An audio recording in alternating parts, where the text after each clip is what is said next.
Good evening. The constable has confirmed that the warrant for this special town meeting has been properly posted. The town clerk has informed me that there is a quorum present. The special town meeting of the town of Hamilton is now open. My name is Bill Bowler and I'm the town moderator. Welcome to the November 6, 2023 special town meeting, and thank you for coming. We'll start as we always do by saying the Pledge of Allegiance. So please stand if you're able. I pledge allegiance to the flag of the United States of America and to the republic for which it stands, one nation, under God, indivisible, with liberty and justice for all. I'll start with some general reminders. If you're a registered voter in Hamilton, you should have picked up a voting clicker, which looks like this, and a yellow voting card. If you haven't and wish to vote, then you should get one now outside. Please turn your cell phone to silent. If you need to take or make a call, please leave the meeting to do so. Third, we welcome non-voters to the town meeting, but ask that you sit in the visitors area, which is located in the back left section of the auditorium, so it will be easier to know who is able to vote and who is not. There is the cafeteria does have a screen. I'm sorry? It does have a screen, so if you need to take a break, you can watch the meeting from there, but we did not test the clickers there, so if you want to vote, please come back into the auditorium. I'll introduce the people sitting in front of you so that you know who they are. Tom McEnany, KP Law, Town Council. Corinne Hale, Town Clerk. Joe Demelowitz, Town Manager. Wendy Markowitz, Finance Director. Sean Farrell, Select Board Chair. Caroline Bolo, Select Board. Tom Myers, Select Board. Bill Olson, Select Board. John McGrath, FinCom Chair. I'm sorry, I did not mean to slight Bill Olson. John McGrath, FinCom Chair. Harry Phillip, FinCom. Alex Rindels, FinCom. Christina FinCom, and John Prelage, FinCom. I've asked non-resident town officials and the Select Board or Finance Committee to be present here so they may be available to answer questions. Members of the press and video crew are also allowed to be present. I hope you all read and brought your copy of the warrant. If you did not, there are some extra copies in the lobby. The agenda for the meeting is the warrant. It was prepared by the Select Board. To bring an agenda item before the meeting, I will recognize a member of the sponsoring board, committee, or individual so that they can make a motion. If the motion is seconded, I'll recognize the proponent to speak to you about it. Once they are done, I'll open the discussion up to you. To ensure that we have an orderly meeting, if you wish to speak, you must first ask me to recognize you. To save time, I ask that you be standing at one of the two microphones on either side in the front of the room. Once you're recognized, please state your name and street address. We'll use the same rules at today's town meeting that we use at every town meeting. You'll have 3 minutes to make comments or ask questions about the motion. There's a clock there, and I will try to give a heads up at the 30-second mark. When 3 minutes, I'll let you know. If you continue to speak once your time has elapsed, my obligation to maintain a fair and efficient meeting requires that I move on to the next speaker. Your comments and questions must be within what we call the four corners of the motion. Please remember that we are in a legislative session for the town of Hamilton. While we can all agree that spirited debate is welcome, we recognize that being cordial and respectful is a priority for the efficiency of the meeting, and that every person who rises to debate a motion has an equal right to be heard. As such, we expect that at this meeting, like at all town meetings, people will refrain from making remarks of a personal nature about any town or school officials or any person who is in favor of or against the motion, and will just comment on the merits of the motion. Again, to ensure that the meeting is run efficiently, any comments or questions must be directed to the moderator rather than any individual or town official. If I deem it appropriate, I may then ask the person making the motion or another town official to respond through me to the question. Please, no applause, cheering, or booing, or any other conduct that will disrupt or delay the meeting. All motions to amend must be submitted to the town clerk in writing. If you need assistance in framing a motion to amend, town council will provide you with some assistance. No more than one amendment may be pending at the same time. A vote is first taken on the amendment and then on the main motion. When a vote is taken, we'll be using the electronic voting clickers. Joe DeMelowitz will demonstrate the use of the clickers in just a moment. In the unlikely event that we have trouble with the technology, we will revert to the use of the voter cards. And I will ask you to raise your voter cards, and I will then decide visually whether there is the necessary majority or 2/3 vote. If I'm in doubt or 7 voters question the vote immediately after I declare the outcome, I will appoint tellers, and we will have the vote counted by the tellers. We'll now allow Joe DeMelowitz to demonstrate the use of the clickers. Question for me? All right, thank you very much. Can everybody hear me? No.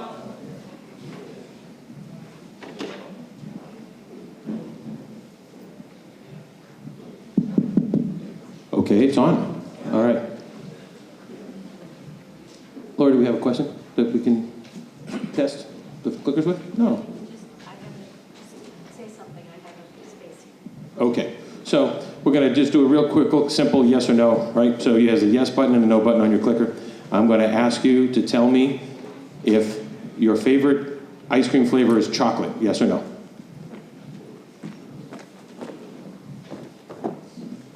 Votes will come up. The vote is open now. Gloria, you open for it? I'm sorry. 1 second, technical difficulties.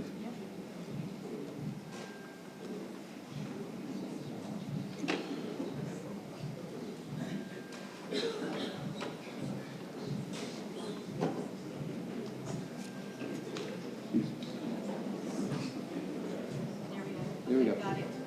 Okay, now the voting is now open. So, is your favorite ice cream flavor chocolate? You see they're starting to fill in.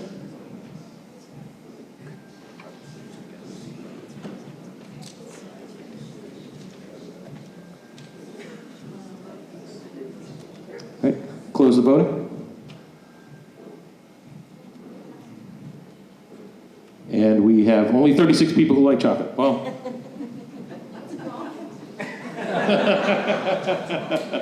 So as you can see, it's pretty quick as long as we know what we're doing with the technology. Thank you. I usually allow seconds to vote, about 15 seconds to vote. So, okay. We'll now begin going through the articles in the warrant. Article 1-1 report. I recognize Sean Farrell of the Select Board.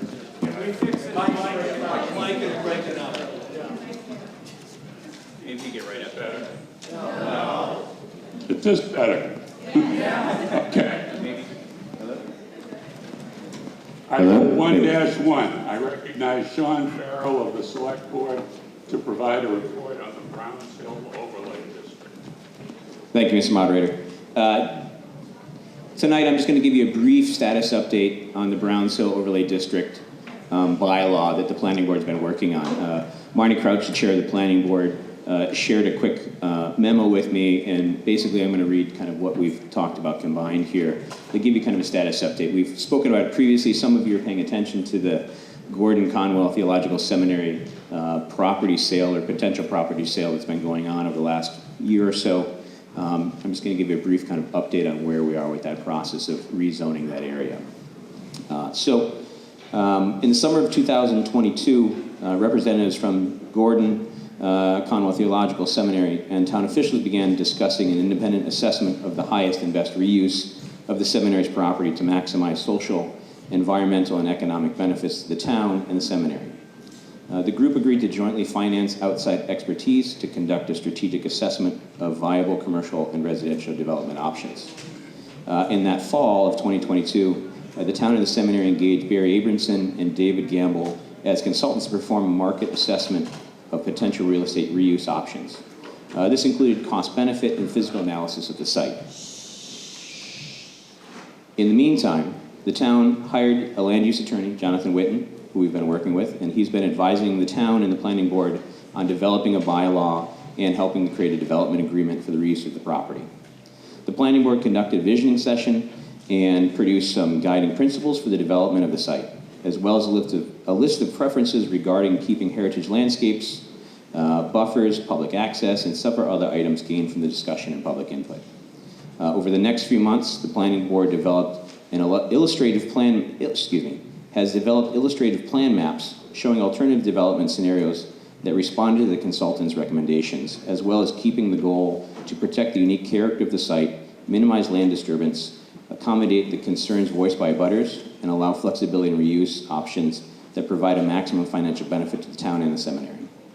Throughout the spring, summer, and early fall of 2023, I was shushing me, am I talking too loud? Hopefully not. Just kidding. Where was I here?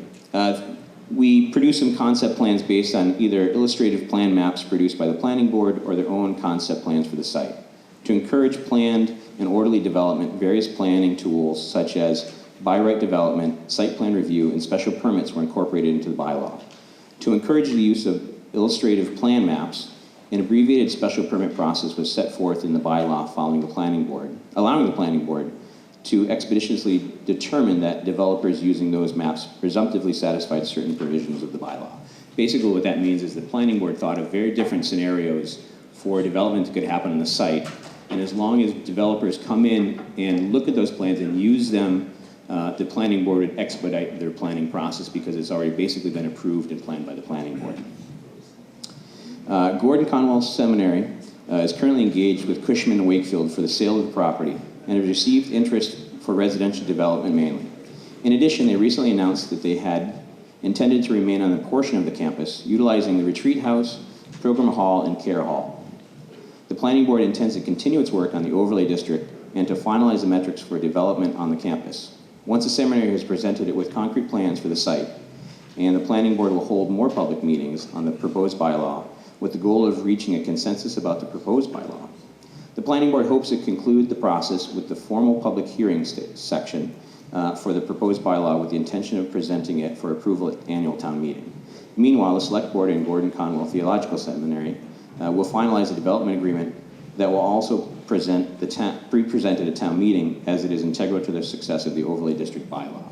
So if you're not sure what a development agreement is, just very briefly, the bylaw specifies different things that the developers can do there, and the development agreement is going to fill in all those kind of incidentals for impact. If there's traffic, we can talk to them about adding a traffic light, etc. So there's a lot of different things that can happen in that agreement, kind of a belt and suspenders with the bylaw. So stay tuned for the process. The planning board is going to keep working on it, and please be involved if you have any interest in it.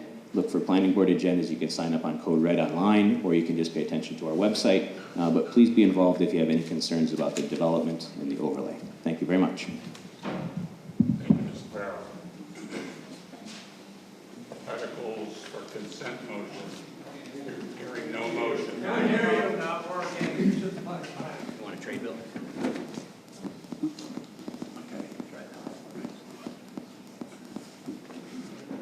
Article 1-2, articles for consent motion. Hearing no motion, we'll move on to Article 2-1.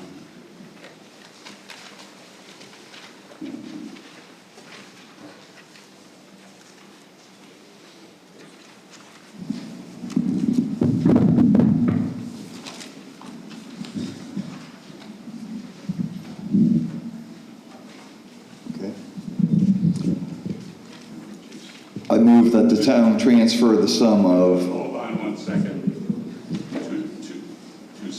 paper has me flummoxed.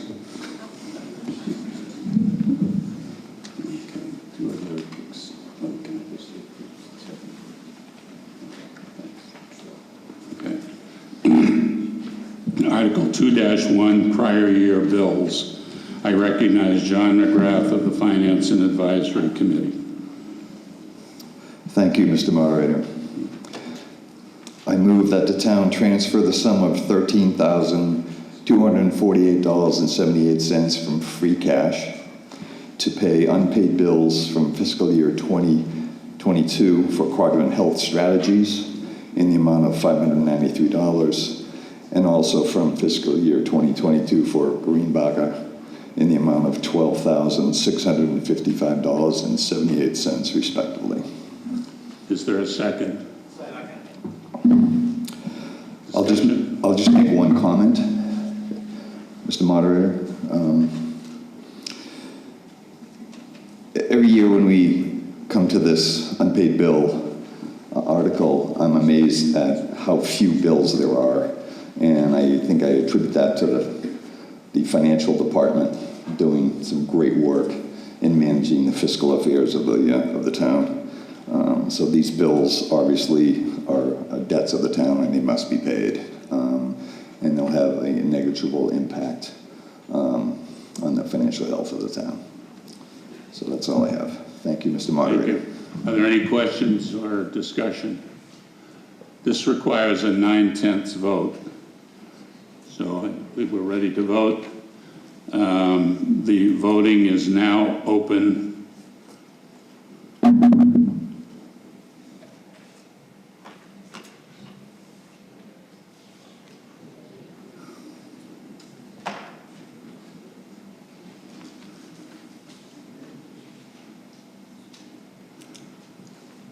Voting is now closed.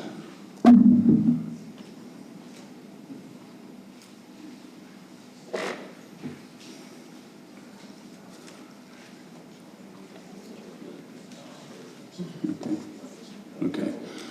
The vote passes by more than 9/10. Thank you. 90-3.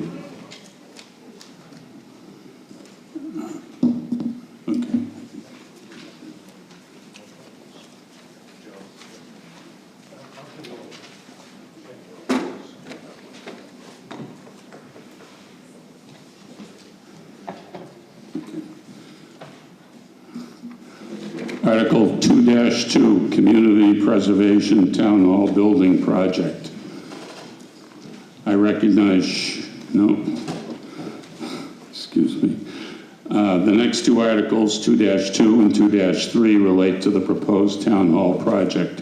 So we'll have a short presentation about the project to inform both votes. I recognize Jay Butler.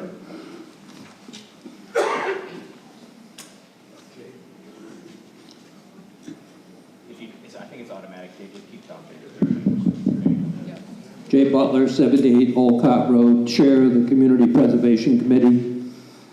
I move that the town approve Article 2-2 as printed in the warrant. Second. Article's been seconded. Let me just Mr. make, Butler. thank you. We're here at the precipice here for the town hall renovation project. If you approve this grant and the warrant article behind this that involves transfer of some money, the town can now move into the construction phase of the town hall project. And further, by approval of these two warrant articles, it allows the town access to $4 million in CPA grants that have been previously approved at past town meetings. So with that, Mr. Moderator, could you recognize Joe Demelowitz? Yes, I recognize Joe Demelowitz to deliver the presentation. Thank you. Can everybody hear me? Okay. All right. Good evening, and thank you all for coming here tonight. We are here tonight to ask for town meeting support for the use of available funds to finally complete the long-discussed renovation of our historic town hall. Many of you are familiar with this project and have supported all of our early requests with regard to renovating town hall. The key things to remember here tonight are that we have been working on this project since 2017. Town meeting has twice before approved plans to completely renovate Town Hall and voted in favor of using CPC funds to help with the cost. However, each time the project also required a debt exclusion vote, and our voters determined that they were not comfortable with raising taxes to fix Town Hall. As a result, the Select Board and the Town Management has listened to the voters and decided not to pursue a project that would require debt exclusion. The request that is before you tonight still relies on the CPC funding that had previously been approved and supplements it with available cash that we have on hand in both our free cash account and in the CPC's reserve accounts.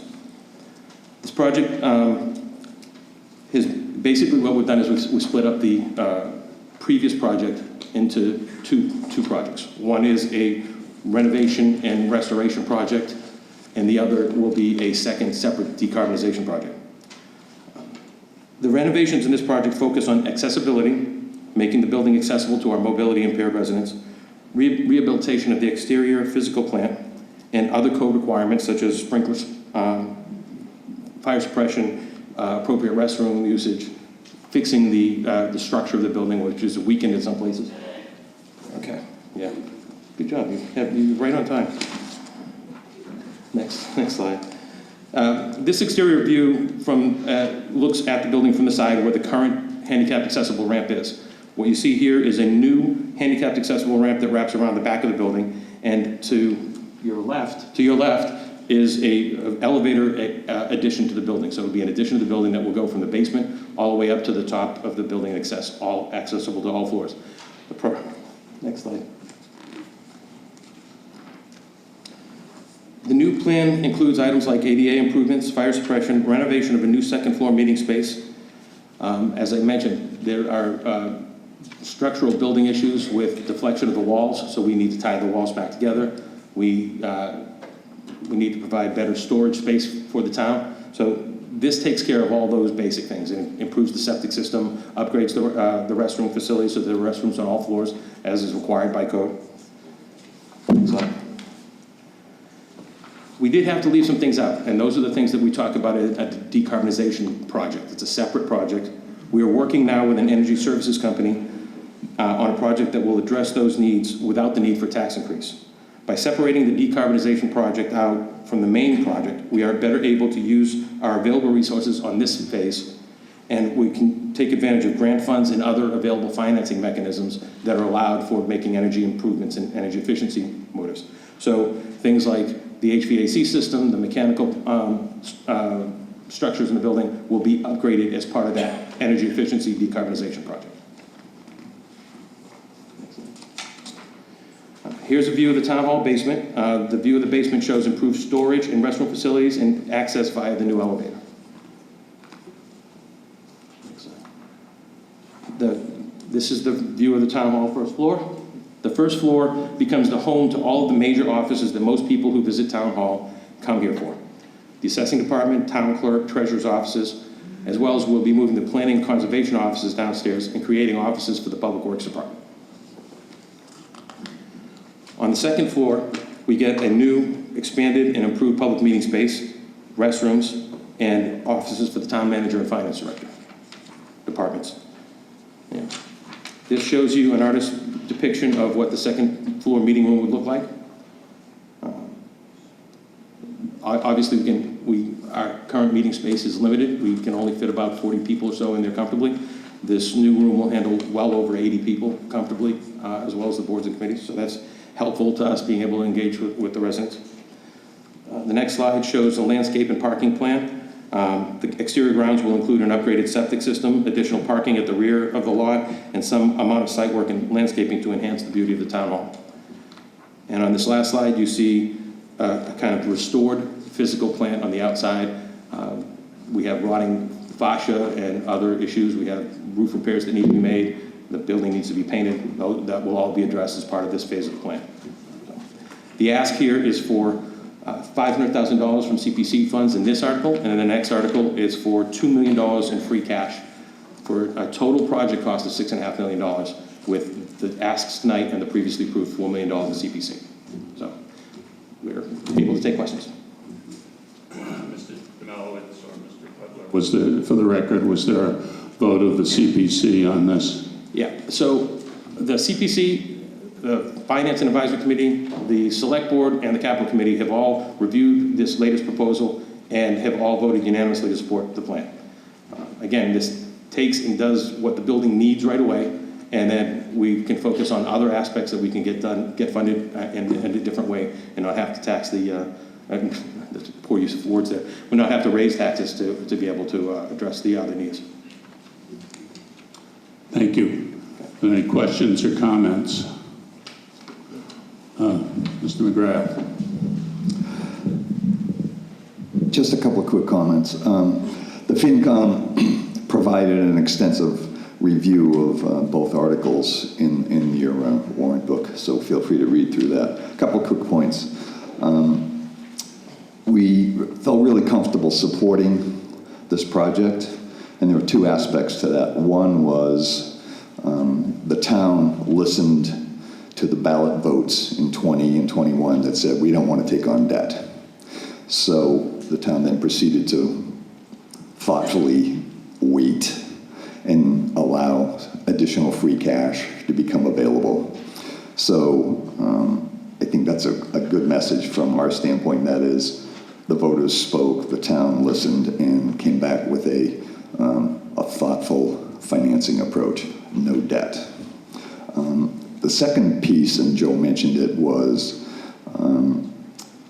engaging with the energy services company in the pursuit of grant funding.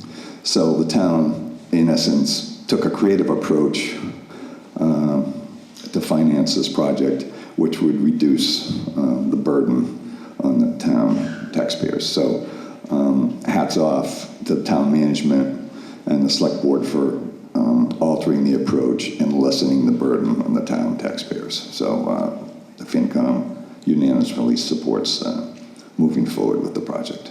Thank you. Thank you, Mr. McGrath. Any other questions or comments? If not, I think we're ready to move to a vote. This requires a majority vote for Article 2-2, excuse me. Voting is now open.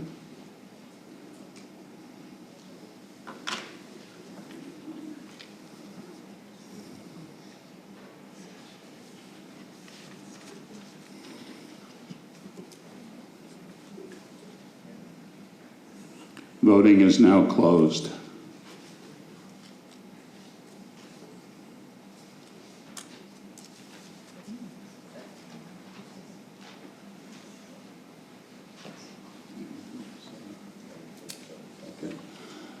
The vote is 93-7. The article passes, and I so declare. Article 2-3, Town Hall Project. I recognize Sean Farrell. I move that the town transfer $2 million from free cash for the purpose of funding the town hall renovation project, including all incidental and related costs. Is there a second? The article's been moved and seconded. Mr. Farrell? I guess as far as further discussion, our town manager summed it up quite nicely. We're taking the money from our free cash. If anybody has any questions about free cash, we have a financial policy in which we maintain a certain percentage of free cash, and we are above our minimal limit, so this would not burden any of our financial policies. We have the money in free cash. The Select Board and FinCom both thought that this was a wiser choice than raising the levy through taxes, as it didn't pass at the ballot previously. Thank you.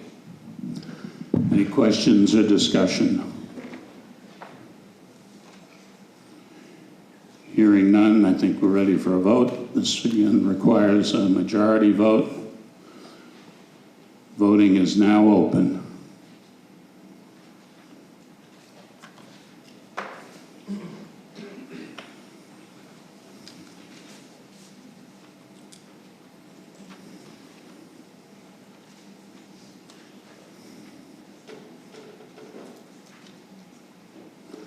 Voting is now closed.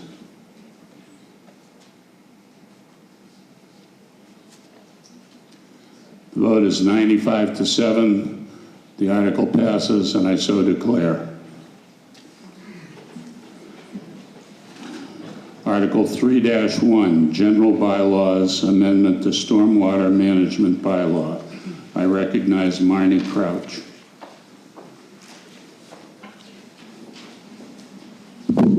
Thank you, Mr. Moderator. I move that the town vote to amend Chapter 29 of the town's general bylaw, Stormwater Management, by deleting the current version of Chapter 29 in its entirety and replacing it with the version shown in Appendix A. Is there a second? Ms. Crouch? Yes, in the spring of 2022, the planning board determined that there was a need to amend the stormwater management bylaw. The circumstance that gave rise to that determination was an application for a stormwater management permit for a lot on Bridge Street.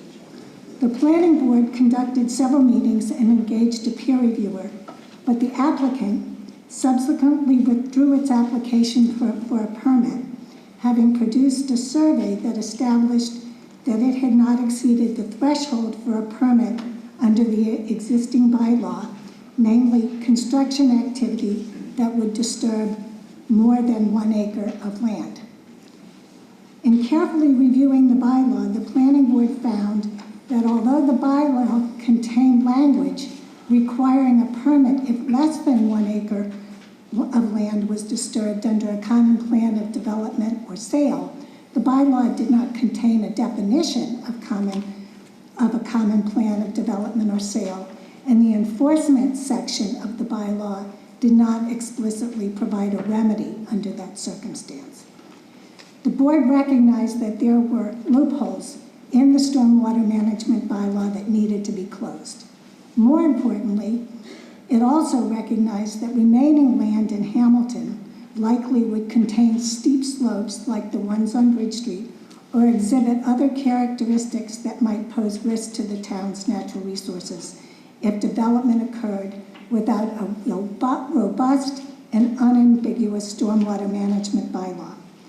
The planning board tasked its member Pat Norton and town council Alex Weshet with producing an amended bylaw, and that bylaw is before you this evening for a vote. And I will note at this point that the select board and the FinCom both voted unanimously to endorse this bylaw, and the planning board itself was unanimous in recommending that the town adopt this bylaw. The handout prepared by the planning board summarizes the significant improvements in the new bylaw. Here are the highlights. The bylaw now includes a definition of common plan of development and sale and clarifies that it can be enforced in the event a common plan of development or sale is determined to exist and an enforcement action is required. The bylaw contains a more comprehensive definition of land disturbance activity and now includes tree cutting, grubbing, clearing, grading, and excavation.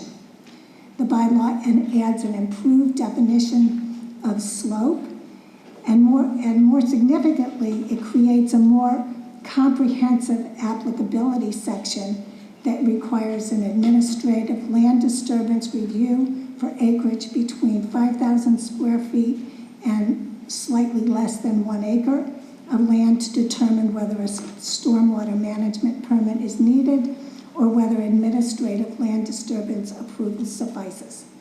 It also expands the number of circumstances when permits are required.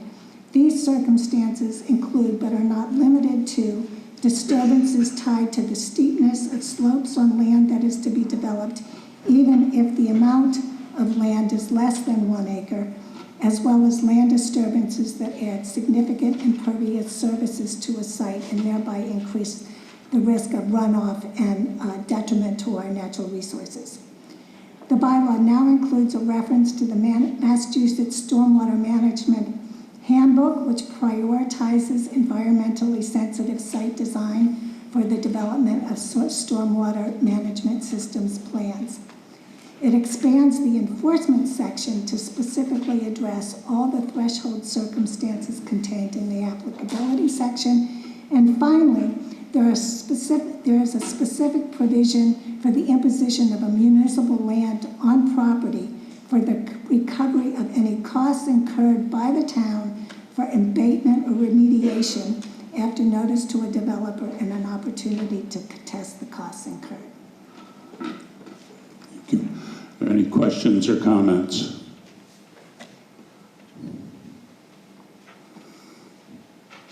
If not, we can move to a vote. This requires a majority vote. Voting is now open.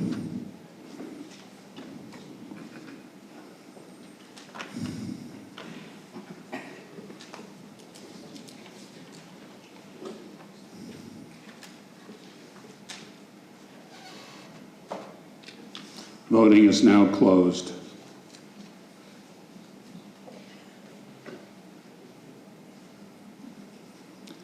Okay, the vote is 99 to 12.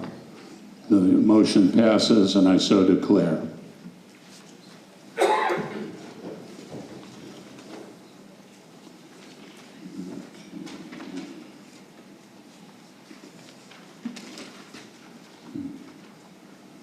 Article 3-2, amendment to income limitations for senior tax deferral. I recognize Caroline Bolo. Thank you. Good evening, y'all. I move that the town approve Article 3-2 as printed in the warrant. Is there a second? Awesome. So just quickly, this is the amendment to our existing senior tax deferral bylaw to raise the income limits, as well as set a lower interest rate. This was an effort that was actually brought to us by a citizen of the town, thanks to the indefatigable efforts of Jay Burnham, looking for ways to lower the tax burden for our senior residents.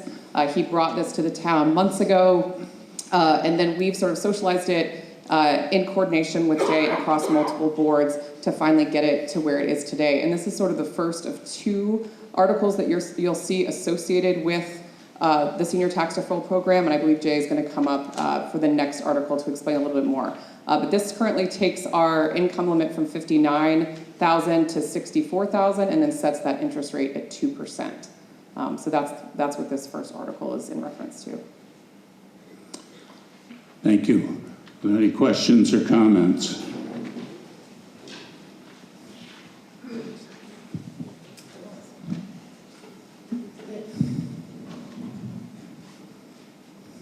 Hi, good evening. I'm Phil Stearns, 175 Linden Street, and I'm all in support of this, but I do have a question. This 2% interest rate, it sounds to me like a great arbitrage opportunity. Right now, credit card interest is about 27%. I looked that up today. Average credit card interest is 27%. You can go to Salem 5 and get a loan right now, or get a CD for 5%. So you've got a huge opportunity here if you're only being charged 2% on deferred taxes. And I'm just wondering, one, why anybody wouldn't do this if you're eligible to defer money that's only going to cost you 2% when you can deposit that money in a CD and get 5, or pay your credit card bill and get 27. And I know the select board said they looked into, FinCom said they looked into this in your report. What would be the maximum possible revenue loss to the town if every eligible person took advantage of this? I agree, it's a great idea. I want to see seniors be able to stay in their houses. I like the idea of deferring taxes, but the 2% seems a little funny to me, and if interest rates keep going up, then the benefits to doing this for everybody get better and better. 2% seems like it would have made sense when interest rates are almost zero, but right now in today's environment that seems quite low, and there is what they call a time value of money that I don't think we're paying attention to enough here. Thank you. Thanks, Phil. Anyone from the, okay, Mr. Phillip.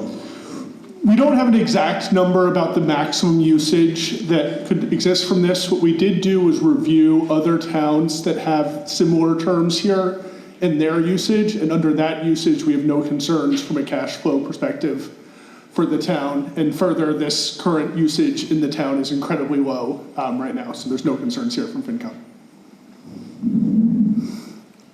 Any other questions or comments? Okay. If you could be at the microphone when you're going to ask a question. Thank you.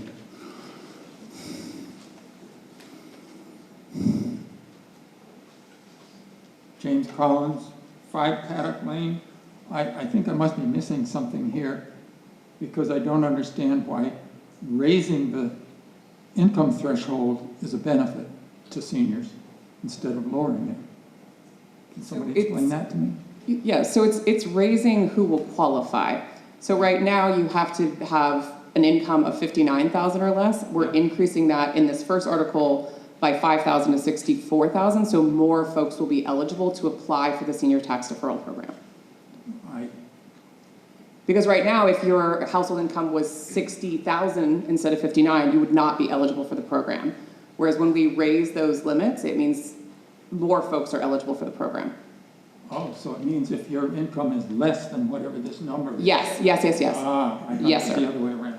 No, absolutely. And so that's sort of a 1-2 with the question that was asked earlier. I mean, our hope is that we do see increased, eligibility and enrollment in the program because, we don't have a lot of levers to pull when it comes to protecting seniors from increasing tax burden. And so I think the right questions are being asked, but I think what we're really looking at right now is just trying to widen that pool as much as we can within the constraints of the law. Thank you. Of course. Any other questions or comments? Hearing none, I think we can move to a vote. This requires a majority vote, so this is Article 3-2, in tax deferral. Voting is now open.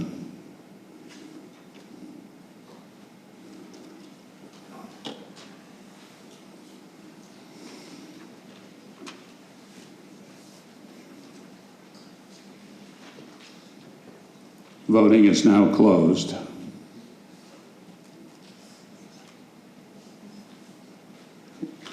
The vote is 102 yea, 11 nay. The article passes, and I so declare. Article 3-3, Home Rule Petition, Income Limitations for Senior Tax Deferral, GL Chapter 59, Section 5, Clause 41A. I recognize Bill Wilson. Okay, thank you, Mr. Moderator. I move that the town approve Article 3-3 as printed in the warrant. Is there a second? Second. I recognize Jay Burnham to discuss this. Mr. Moderator. As described in the previous article, under state law, qualifying seniors who are age 65 or older can choose to annually defer a portion of their property tax until their home is sold or the owner passes away without a surviving spouse. Unfortunately, this program has been significantly underutilized in Hamilton, resulting in many of our resident seniors on fixed incomes having to choose between remaining in town or selling their homes and leaving. This is a reality. The senior advocacy group, Seniors Without Borders, began looking into this and determined that in large part, the problem was that qualifying was too restrictive and also had not been adjusted for inflation since 2019. The group approached the select board seeking their guidance and assistance, and they graciously agreed to sponsor both warrant articles. Your previous approval of 3-2 goes part of the way to solving the income obstacle many seniors face with the deferral program. Article 3-3 seeks to raise the income threshold to a standard that many towns are now using. specifically to equal the qualifying income limit set by the Massachusetts Senior Circuit Breaker tax credit for married couples filing jointly, regardless of marital status. This change requires authorization at the state level, which can only be achieved through home rule legislation, which is the purpose of Article 3-3. Article 3-3 is supported by Seniors Without Borders, State Representative Kristen Kastner, State Senator Bruce Tarr, the Hamilton Council on Aging, the Select Board, and the Finance and Advisory Committee. It will streamline the process, include more senior citizens, and ensure that participants remain eligible by pegging income thresholds to an index that adjusts yearly for increases in the cost of living. Article 3-3 will make the program more inclusive, efficient, and able to help more of our Hamilton seniors alleviate financial strain, maintain home ownership, and age in place as they continue to contribute to the fabric of our community. Thank you. Thank you. Any questions or comments? If not, we can move to a vote. This requires a majority vote. Voting is now open.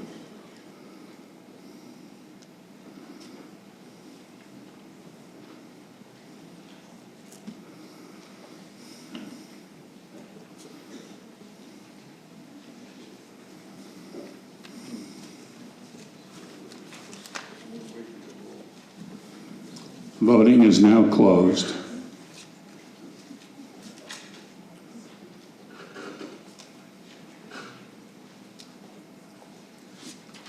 Okay, the vote is 98 yay, 10 nay. The motion passes, and I so declare. I see that both our State Senator Bruce Tarr and our State Representative Kristen Kastner are here. Do either of them wish to briefly address the assemblage?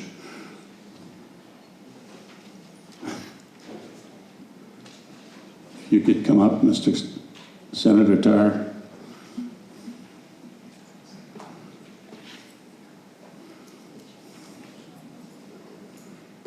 Thank you, Mr. Moderator, and through you to the members of town meeting. I'll be extremely brief, but I did want to say congratulations to everyone that was supportive of the question that just passed, the warrant article, and commit that the legislative delegation will do our very best to move it through the legislative process as efficiently as we can.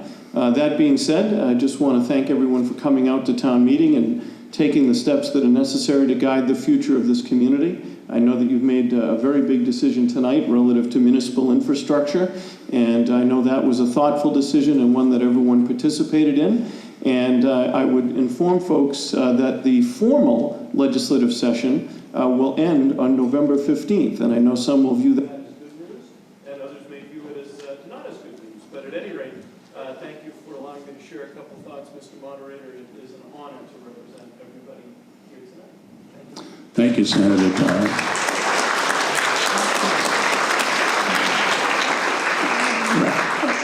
Representative Kastner. So thank you, Kristen Kastner, always my favorite to follow our great Senator Tarr. Thank you for having me, or I'm here anyway because I'm voting as a resident of Hamilton, so I'm proud to be here. And I actually haven't been back in front of you for a little while, and I just wanted to quickly just share a really quick highlights of some of the great work that the delegation has brought back to the North Shore of this district in Hamilton. I am proud to be here to vote for the town hall renovations, and I'm also proud to have earmarked some funding in the budget for those renovations as well, and they went through the Senate and were signed, and so thank you for that. Also, some of the highlights, we have doubled the senior circuit breaker tax credit, which I usually don't get to say if I go after the senator, so I'm proud to say that that has happened in the budget, going from $1,200 to $2,400, which should impact over 100,000 taxpayers, which is wonderful. We've also eliminated the estate tax The estate tax, not eliminating the estate tax, increase the estate tax threshold from 1 million to 2 million and eliminate that cliff effect, taxing the value of the estate that exceeds 2 million and not the entire. So that was really exciting in the recent tax package, as well as lower short-term capital gains rate to 8.5%. And again, also earned income tax credit. We have gone from 30 to 40% federal credit, and the child independent care tax credit has significantly increased. So we've had some really great wins in the Commonwealth. I'm really happy to be here. My favorite thing of really this is being in places like this, talking to all of you and really bringing those stories back to where I can make a difference. So again, thank you for having me here tonight. I'm just down the street and look forward to talking to many of you ongoing. So thank you again. Thank you, Representative. Thank you both. Article 3-4, Septic Loan Program. I recognize Bill Olson. Thank you. Thank you, Mr. Moderator. Thank you for running this, the last article. Thank you for running a smooth meeting, and thank you for our state legislators for representing us tonight and working so hard for us. I move that the town vote to appropriate $500,000 to pay the costs of the following water pollution abatement facility projects: repair, replacement, and/or upgrade of septic systems pursuant to agreements between the Board of Health and residential property owners for repayment of project and financing costs by such property owners, including without limitation the payment of all costs thereof as defined in Section 1 of Chapter 29C of the Mass General Law. And to meet this appropriation, the treasurer, with the approval of the Select Board, is authorized to borrow said amount under General Law, Chapter 111, Section 127B1/2, or any other enabling authority, all or any portion of which amount may be borrowed through the Community Septic Management Program offered through the Massachusetts Clean Water Trust. And further, that the Select Board is authorized to take any other action necessary to carry out this project. Is there a second? I recognize David Smith.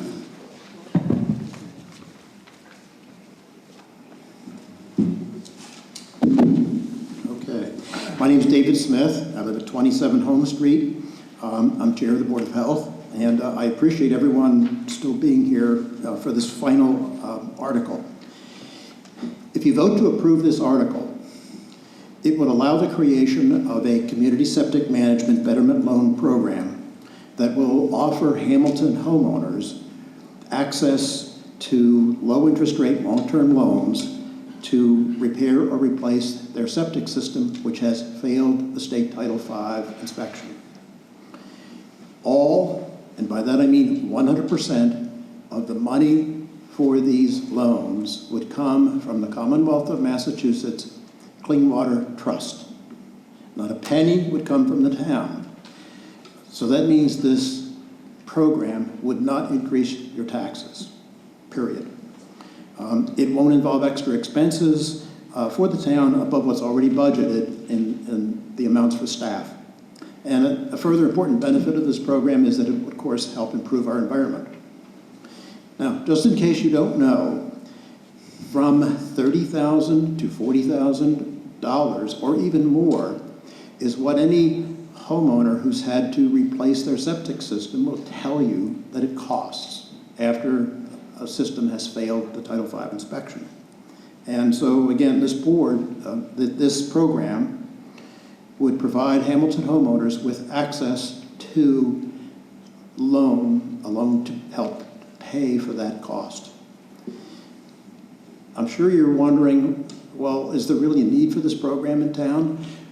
In the past year, 2 Hamilton residents have approached the Hamilton Foundation, and 2 other residents have approached the Board of Health asking if there's any way that they could get some help from the Hamilton Foundation or the town to pay for this enormous cost to replace their failed septic system. And how would the program work? Well, if you vote in favor of this program, in effect, this is like enabling legislation.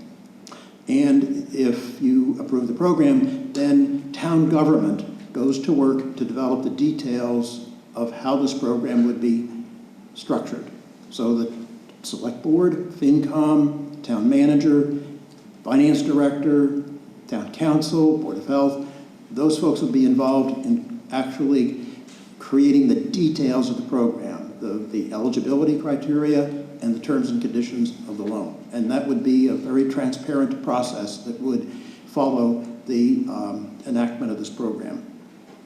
Now, a major factor in our confidence in proposing this program has been the experience of many of our neighboring towns. And I want to ask Dr. Jean Ramsey, another one of our board members, to come up and give you a 1-minute summary of all the research that she did to give us confidence in how this program actually works from the experience of towns who have this program in place. Thank you, David. Good evening. Is this working? Yes. Good. So, when we in the Board of Health first heard about this program, it sounded great, but it was important that we do due diligence, as David just alluded to, and understand a couple of things. Which neighboring communities, if any, had the program in place? And number two, what kind of experience had they had with the program? So it turns out, we didn't know this, that many of our neighboring communities have indeed established this program. A number of them have had it for 7, 10, or 11 years. And one program, and you don't have to guess, I'll tell you, is Raleigh, who's had the program for over 20 years and has processed over 115 applications. So without exception, I also spoke with town staff, and all of them not only were supportive of this program, but actually enthusiastic about it, primarily because of how it addresses an issue that's very important in the communities.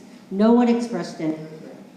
So we're certainly grateful for our neighbors taking the time, sharing their information with us, and we respectfully seek your approval tonight to establish the program in Hamilton. Thank you. Okay. Are there any questions or comments? Seeing none, we'll move to a vote. This requires a majority vote. Voting is now open.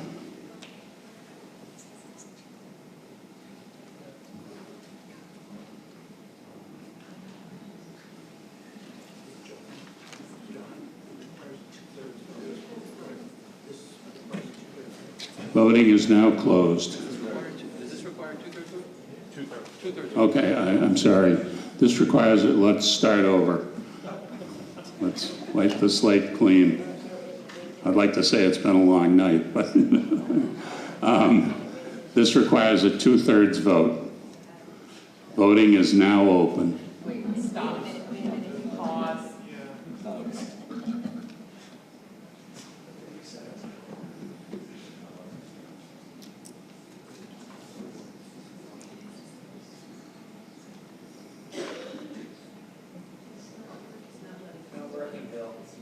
We should be able to fix it in about an hour or so. You guys are good, right? Okay, was that the vote on the 2/3 that's up there now? Yeah. Okay.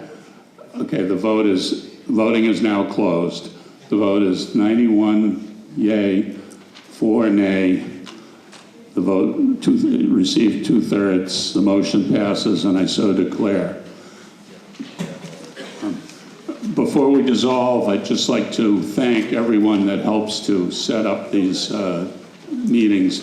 There's a lot of behind-the-scenes work done by members of the school community, students, teachers, and by HWCAM, and I'll make an exception to the no applause rule, please.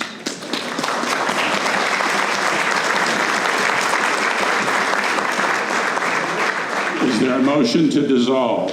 So moved. Is there a second? All those in favor? Okay, this meeting is dissolved. Thank you all for coming.